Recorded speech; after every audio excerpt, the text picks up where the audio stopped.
एक इलेक्ट्रीशियन को कैपेसिटर को चेक करने का सही तरीका पता होना चाहिए। बहुत से इलेक्ट्रीशियन कैपेसिटर को चेक करने के लिए कैपेसिटर को सॉकेट में लगाकर चेक करते हैं। अगर कैपेसिटर शॉर्ट करता है तो समझ जाते हैं कि ठीक है, लेकिन ऐसा नहीं है।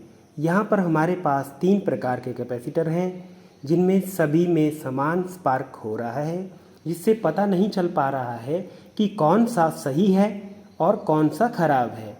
तो अब हम इसे एक नए तरीके से चेक करते हैं। तो इसके लिए हम एक सीरीज बोर्ड लेंगे जिसमें सभी कैपेसिटर को बारी बारी चेक करेंगे।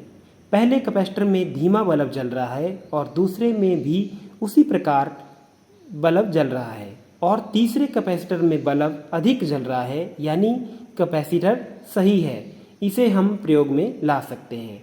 अब इसके बाद किसी भी मोटर में कैपेसिटर की वैल्यू का पता कैसे लगाएं कि उसमें कितने माइक्रोफैरड का कैपेसिटर लगेगा। कैपेसिटर को मापने का एक फॉर्मूला है UF यानी microfarad is equal to P into N upon B square into F into 1000।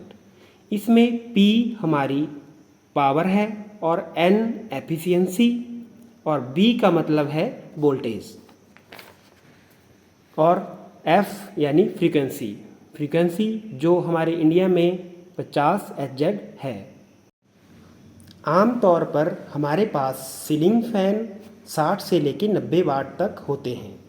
तो इस फॉर्मूले में हमने 80 वाट का एक अगर हमारे पास फैन है तो इसमें हम ये फार्मूला जो है इम्प्लीमेंट करेंगे। तो यहाँ पे इस तरह की कैलकुलेशन करके 80 इंटू 80 अपॉन B स्क्वायर यानी 220 इंटू 220 इंटू 50 हमारी फ्रीक्वेंसी हो गई और 1000 ये हमने लेना ही।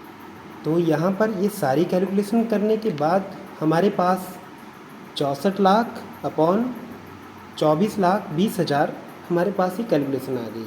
इसको डिवाइडेड करके हमारे पास 2.64 माइक्रोफैरड यानी 80 वाट के फ़ैन के लिए हम जो कैपेसिटर प्रयोग करेंगे वो होगा हमारा 2.64 माइक्रोफैरड।